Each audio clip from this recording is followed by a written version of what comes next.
Hey, everybody. Welcome back to another episode of the Guardians of the Future podcast. I'm Justin Latta, and I am super excited today. We're going to have a guest on. I know we haven't done a podcast in a few weeks, but, spring training is happening, and honestly, there isn't a whole lot to gain from spring training, unfortunately, especially when looking at stats. And if I were there in person, there would be, certain things I could tell you, but not being there in person, I'm not going to infer a whole lot based on stats and a little bit of video we're getting from MLB TV and the broadcast. Anyway, so this episode will have Alan Miller, the Lake County Captains' new owner. Excited to talk to him about all things coming up in year 20 of the Captains, new promotions, his background in minor league baseball and marketing, and just the exciting things you're going to see in Lake County this year. They're going to be on MLB TV for the first time for those who maybe can't get out to the ballpark or can't get out every night.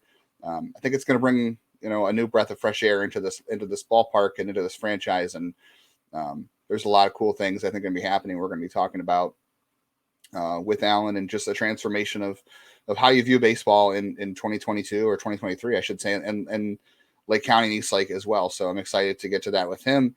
So stick around for that interview. And after that, we'll touch on a few things, spring training related, and just some other observations that I can share and that are going on and what we think about the season. I might even throw in a few guys you might see at Lake County this year. So we'll have Alan coming up on the other side of this. And after that, we'll talk a little bit about spring training as well. So enjoy the interview with Alan, and we'll catch you on the other side. Thanks for listening.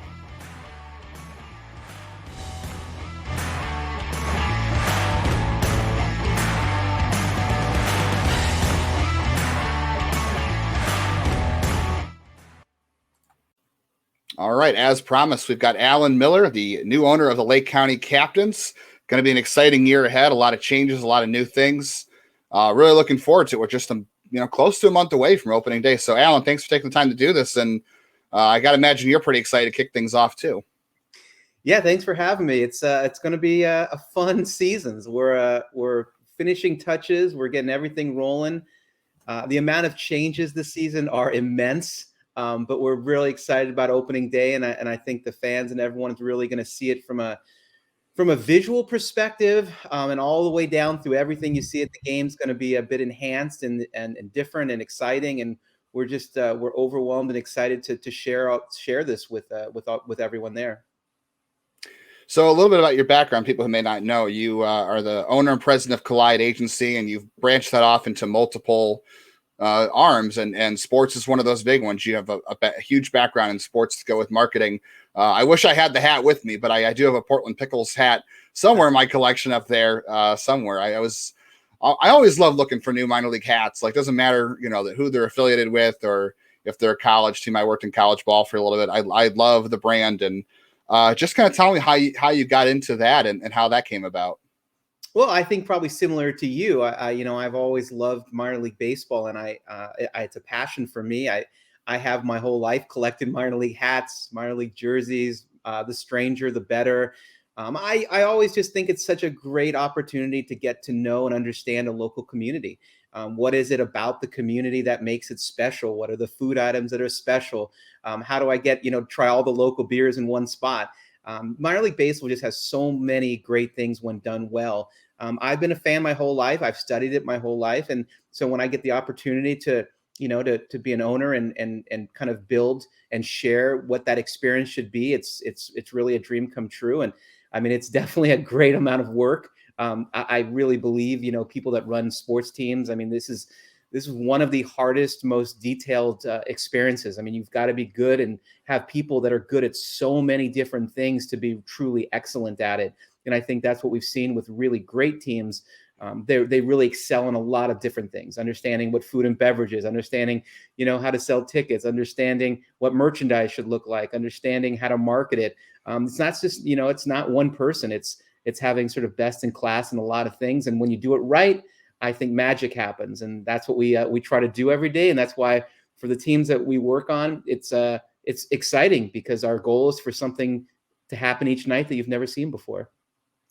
So did you grow up going to a lot of minor league games or and going to baseball games? Is that kind of how you got into that and started collecting hats and being passionate about all the quirky things that come along with minor league baseball, like you just said? Well, it's funny actually because I grew up in Southern California and I wound up going to a lot of Dodger games, Angel games, and honestly, I found it to be a little bit lackluster. I mean, I was always like, okay, I get it. I can have a Dodger dog and do this, and it was always so restrictive. I always found it to be like, well, I wish there were more things I could do at these games or more interesting things other than just watching the game. And then I found out about the California League, and I started going out to seeing games in from Bakersfield to High Desert to Lake Elsinore to Inland Empire, and that kind of started my rabbit hole because once I got out there and realized, wow, I can talk to the player. I can the food is great. The entertainment's always something unique and interesting. So I really started to kind of get into seeing that and having that experience. And I mean, I was just blown away. I became very obsessive with it and looking at traveling. All my travel became around different minor league sports and trying to understand what they were doing. That was great.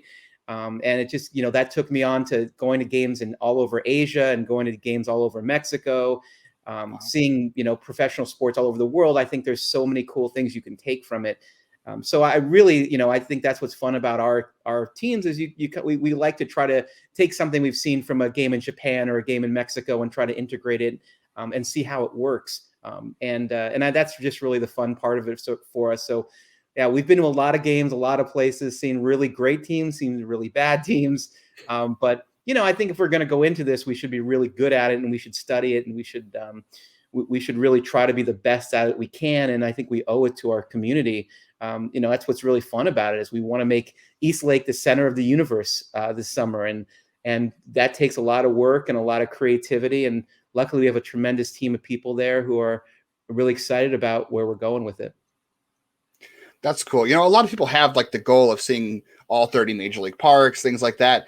I think what you said is a lot more interesting. Not only have you seen baseball, at different levels, but different countries, I feel like has to be a really cool experience. I mean, I'm super excited for the World Baseball Classic coming up because there's so much more fun and different things that people do in baseball and sports in different countries that I don't think people are exposed to. I remember the last World Baseball Classic, there was like, if it was Mexico or Japan, they had like instruments in the stands. Like, as Clevelanders, we had John Adams, who unfortunately recently just passed away. We had the drum in the stands with him for years.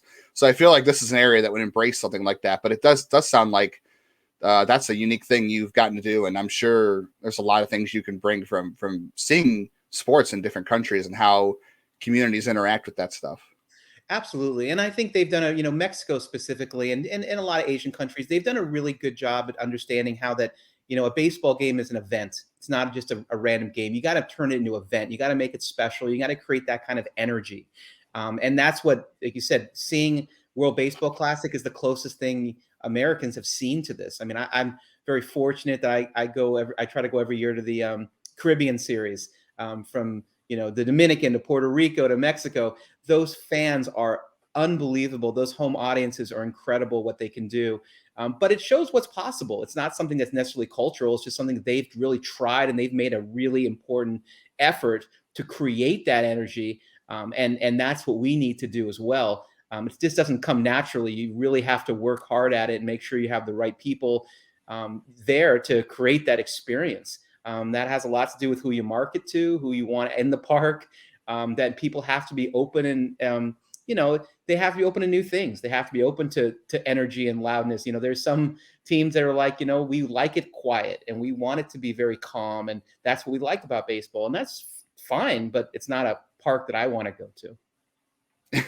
Yeah, I definitely agree. And that's not why minor league baseball exists. I think you hit on a great point too. It's an event and, you have no control over what players are there. You have no idea how good they're going to be. And luckily for Guardians fans, the Guardians farm system is pretty good. And the captains have had a lot of successful teams, especially last year, making the championship round. But it is an event and you can connect with the community in ways. And I think what you said too about growing up and being able to talk to players and do different things at games, because that's how you grow baseball fans, right? That's how you grow the game, because, you can't go to Dodger Stadium and talk to, Mike Piazza or whoever. You can talk to him maybe in Modesto or wherever he's playing in the minor leagues. You can get his autograph and you could do a lot of other fun things.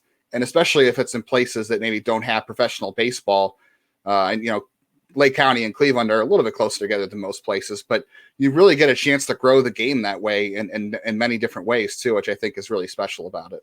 Well, you make a great point, and I think that this is part of the reason why Lake County was so enticing to us is that it isn't a great. Cleveland's a great sports town. I mean, there's no arguing about it is a great. The fans are great fans. They love their sports, and it is a priority. And the fact that we're so close to the Guardians, and you have the greatest players in the world one place, and down the street you've got this experience and this energy and the newest and the hottest prospects playing in an entirely different environment is great, because we can work off of each other in ways that are a lot of teams that are sort of out in the middle of nowhere can't do that. So we have a real advantage here that we're so close, yet where experience is very different, and it's a different value proposition for people. You're going to be able to come out to a lot more Lake Captains games, sitting right behind home plate, and seeing guys that are. I mean, the Guardians are the number 2 farm system in baseball. I mean, these guys are within a year or two from playing, down the road, and it's incredible to see that experience. And I think that's part of being a sports fan is it is rewarding to see the guy you just saw throw 2 years later playing for the big club. I think that's the coolest thing. It really is. One thing I have to get into, because I know people who are listening to this and people who are Captains fans and I've talked to over the years have been adamant, and they've been excited about the chances for this. You guys are going to be on, I know you want people to come to the ballpark, but you're going to be on MILB TV for the first time this year. What can fans look forward to with that? Because that is something I know a lot of Captains fans have been hoping for a long time. Yeah, I'm really excited to do that. I think it's going to be a tremendous opportunity. I mean, there's just too many. I mean, you can't go to the park every night necessarily, but I think that we want to put together a great show so that you can watch these guys, see what's happening on a couple different aspects. I think one, it's a great opportunity to get to watch the games. And two, I think that it's great that we're going to have such great content that we can share highlights after every game. So we're going to have, we'll have a 4+ camera setup. We'll be able to get, every highlight right live during the game for social media. We'll be able to share highlights afterwards. So, I mean, we're going to have a ton of these, top pipeline prospects. And I think all Guardians fans at all level want to see how these guys are doing. And I think we'll be able to provide that in a real-time basis that just wasn't available before. And I think getting to know these guys at our level is going to be really, really important as they advance on throughout the system. So I'm hopeful that'll be a great experience. Also, it's going to be fun to be able to showcase some of the things we're doing at the park. Like I said, there's going to be a lot of different things happening. We've got a 9-hole mini golf course going in left center field. We've got Andrew Grover coming back for our on-field host that hasn't been there, regularly for quite a long time.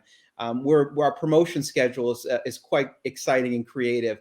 So it's going to be fun for fans to be able to see that through the broadcast as much as possible too, and then be able to come out and get excited, see some players they don't know about, see some promotions that they like, and be able to come and join us when they can. You hit on a great point. I was going to open with this actually, but I totally forgot to put it in my notes. But Andrew Grover, I'm a little bit biased. He's a good friend of mine, but have to say, if that was your first move coming into Lake County, it was a great one. For those who haven't been to a Captains game or maybe haven't had the pleasure of being around Andrew Grover, let me tell you, nobody has ever had a bad day meeting Andrew Grover, being at the ballpark with him. That guy is full of energy. Like if he was coaching a sport, I would run through a brick wall for him. Like he is just so, I don't know, just around him, you just feel good and you feel excited about things. So that was a great move. I'm glad you brought that up. Great. I'm excited. He's been a great asset to the team since he came back, and we're already starting to plan some new things, some old things. So it's like I said, we're lucky to have him. He's a local legend.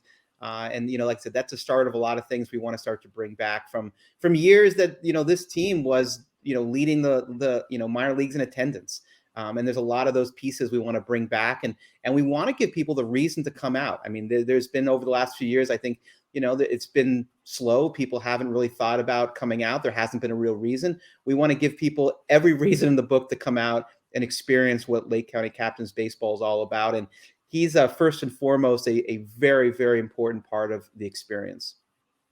Yeah, I'm sure he will be. Get out to a game and definitely be around the infectious energy, everything else.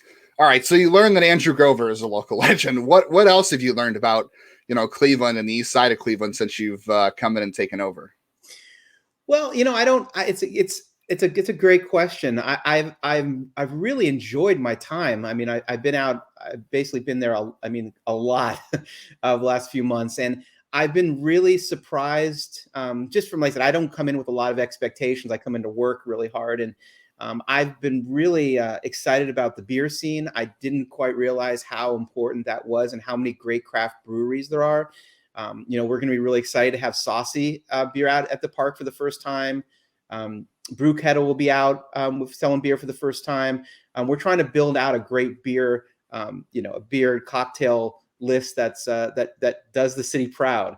So we're really taking a lot of time to make sure that's great. The food scene is awesome. I've found so many great local restaurants that are incredible. I've been very excited about. So I think what I've learned is, people appreciate good food and good beer. And I think that people have been really kind and welcoming. And so I'm more motivated to do great things for everyone and make sure we really create this sort of pillar of baseball and entertainment in Lake County that everyone else is really proud of. So, there's a lot of great history.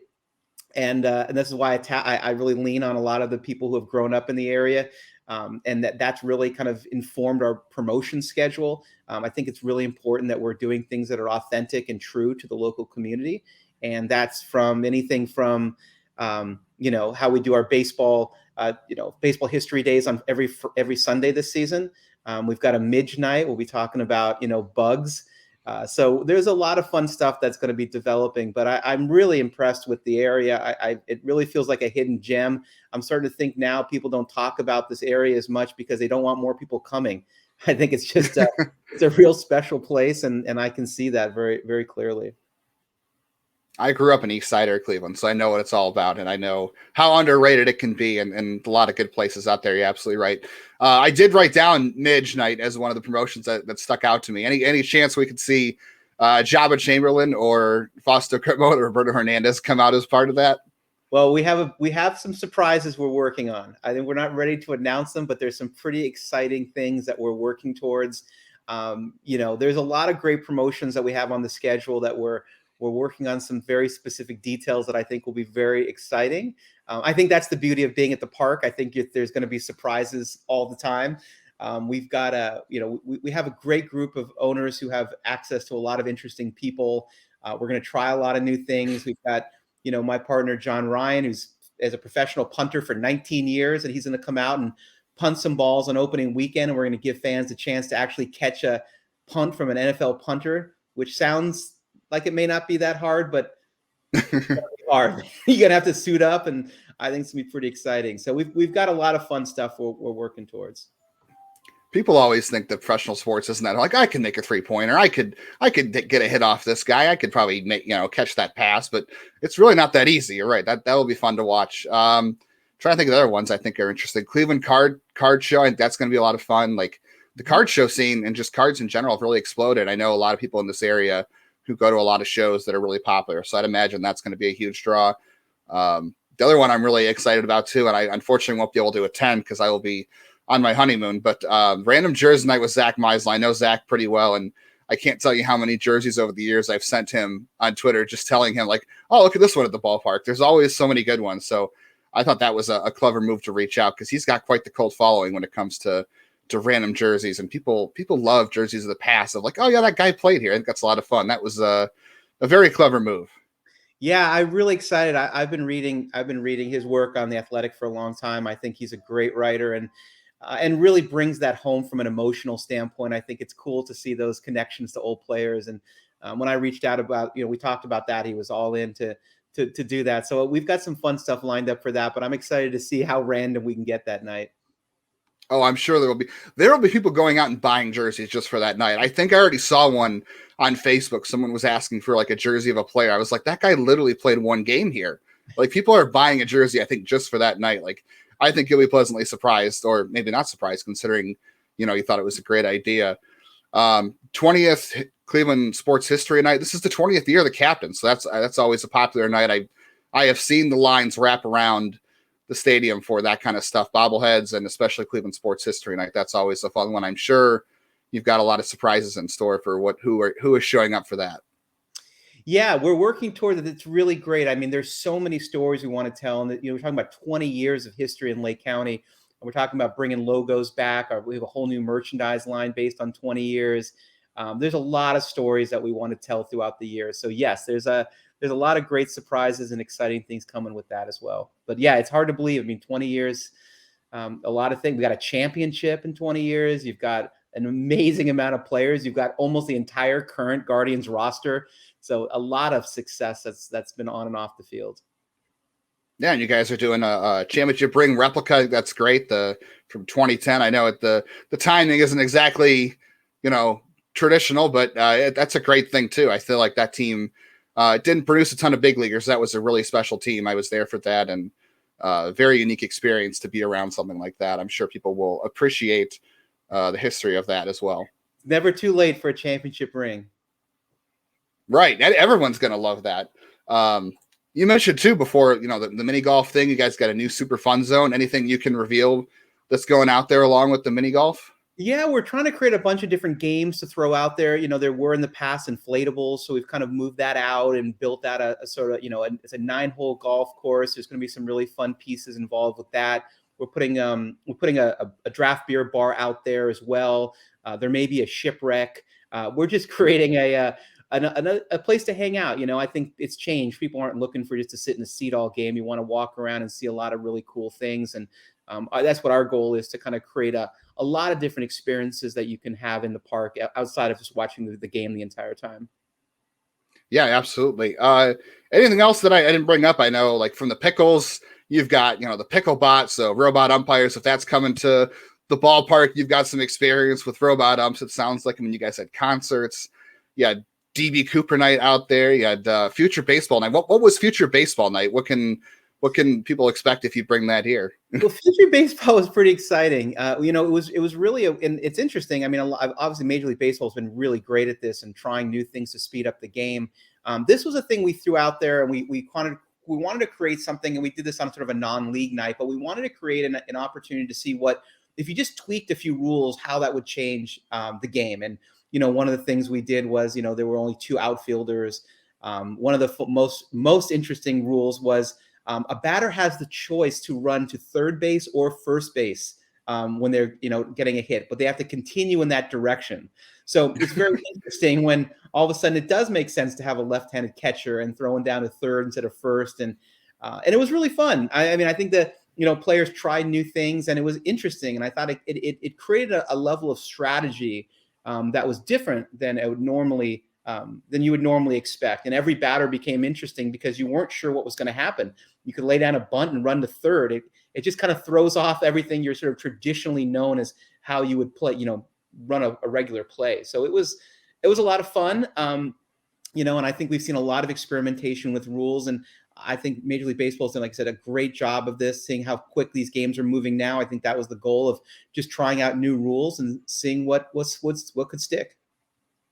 I would watch that. I would absolutely watch that. I mean, I am a traditionalist when it comes to baseball, like not necessarily traditionalist, but I mean, I love the sport for all the stuff, all its history, but I would watch that. I love the new pitch clock. I think it's going to be fine. We haven't noticed any differences in the minors. Mm-hmm. It's been perfect.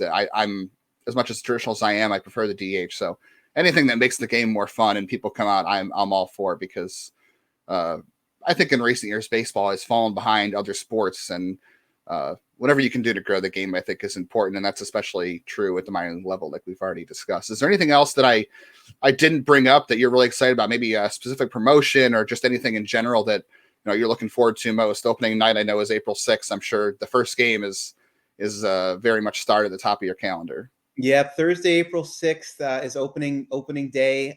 We're really excited about just getting that. Like I said, I'm excited for everyone to see all the new things.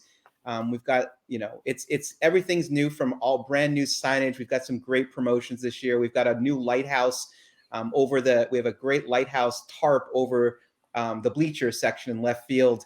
And if a new home run hits that lighthouse, everyone in the stands is going to win a free car wash from Classic Auto Group. So we've got a lot of fun, engaging aspects like that all around the park, and different things that are going to be happening throughout. So like I said, it keeps you interested in the game, keeps a lot of fun things happening. But there's a lot of those things. We're going to start on the 6th and continue to grow this And I think we're really going to hit our stride by June, July. There's just a ton of promotions and fun things. And hey, you may see Dylan the Pickle out there. You may see Lil P. You may see other mascots. There's a lot of a lot of fun things. I don't want to ruin any of the surprises yet. I want everyone to get to experience it as it happens. I'm looking forward to being there and seeing all the changes. I think this is going to breathe some, fresh air and some exciting life into the Captain's Baseball brand. The last time we saw a local minor league team with a new ownership come in, it was down in Akron. And I can tell you, I'm sure you probably talked to them or people around the area. Akron has had a lot of success with the things they've been doing. And I am sure people will respond to Lake County and all the new stuff just as well. Thank you. Akron's done an unbelievable job, and it's our goal is to be, to really turn things around and build the way they have as well. And it's great to both be associated with the Guardians. We feel like we're just part of a real big team together, and that's what's fun. I think what's great is we all feel like we're all chipping in. We're all Guardians fans now, and we're all kind of helping build this future and being a part of it. It's really exciting. So thank you for your support of this. We're excited for this season and the seasons beyond. Yeah, it's going to be a lot of fun. I hope. What do you think just real quick, if you can go to the top of your head, it's been 20 seasons in Lake County. What do the next 20 seasons look like now that we've hit this milestone here? Oh, they're going to be outstanding. I think this is, it's great it's great to have 20 years because I think you've seen, I'm a sports history buff. I love that there's history. You get to do things, you get to make mistakes, you get to learn from mistakes. You get to say, that logo we didn't like, or that now it's nice to bring those things back. You've got things in the park that worked and things that didn't work. I'm really excited because I think we're ushering in a new generation of fans. What I think has been really exciting is for 20 years, you saw people, kids grow up at this park. And I think for whatever reasons, they haven't been back recently, but I think we're now being able to say, hey, come out and bring your young kids and now experience this as a dad, because you're going to love the beer selection much more as a dad than you did as a kid. You're going to love this experience, and you're going to love to do this with your kids. I think what's really fun is, this is bonding time with beer. So, bring out your family, bring out the kids. There's so much to do for everyone. And that's kind of, I think, what our goal is. We need to bring those people back and have new experiences. And the same with the new generation of people. Our responsibility is to bring out young kids, teenagers, kids in their 20s, 30s. Everyone's welcome out here. If you're 85 years old and you're a baseball purist, bring your scorecard. Everyone's welcome who's passionate about sports and passionate about the game and the community. If you want to have fun, we want you there. And my job is to go out there and make sure everyone feels invited, because we know it's going to be incredible. And the more people there is going to create the best vibe possible for everybody else. So our goal is to make sure that if you weren't there, you've got FOMO and you missed out on something incredible. And that should be, that's our goal every single night. I know I'm definitely going to have FOMO. I'm going to be in Jamaica during the random Jersey night, but I will be missing out on that for sure. That's going to be an exciting one. That's great. You're going to grow the game and that's how it gets passed on generation to generation and getting people to come back and bring their kids. Absolutely. I agree with that. That's why minor league baseball is important to grow the game. And that's an excellent point. Well, that feels like a good note to wrap it up on. Alan, thanks for doing this. And we will see you out there April 6th. I'm looking forward to it. Awesome. Thanks so much, Justin.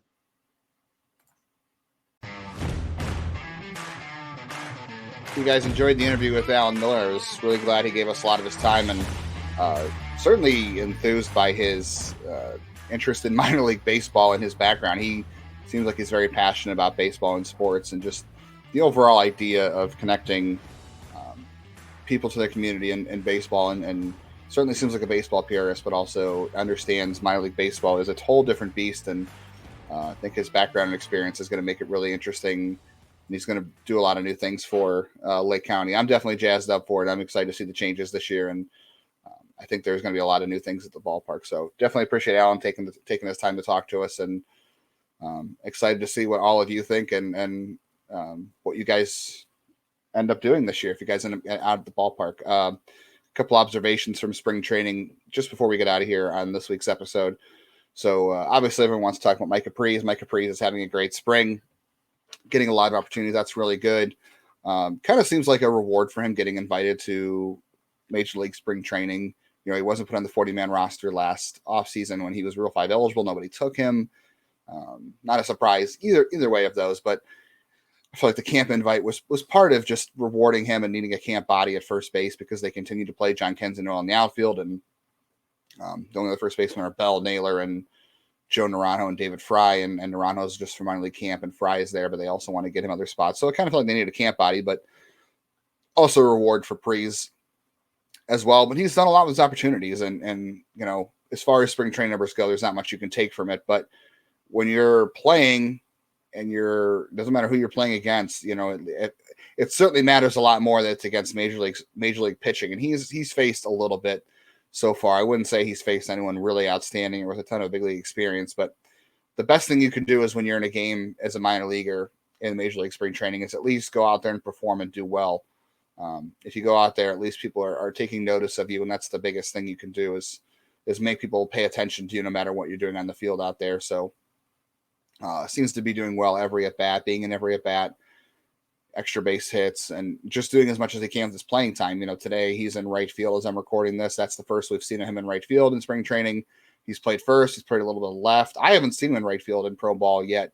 He was a center fielder back in high school, I think college as well. I haven't seen him there in the pros, and I don't know if he ever will, but good to see him get more experiences outside of first base. You know, I think them moving Noel to the outfield or trying him in the outfield has really hurt Prees' versatility. He had to play first base as a result because Noel took priority as a prospect, and that's understandable. But for my money, Noel is a first baseman long-term, and I think Prees could play the outfield. So it's kind of funny they're doing it that way, but I think Noel has certainly put himself on Prees has put himself on their radar quite well with his spring training and just what he did last year. Like I said, this is a bit of a reward, so this doesn't change anything.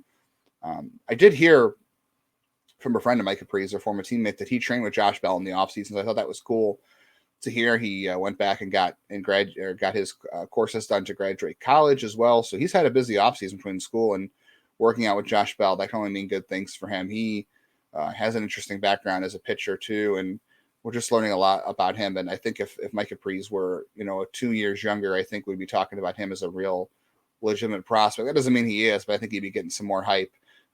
Could be one of those guys that shows up and ends up having a good major league career despite not being on anybody's radar.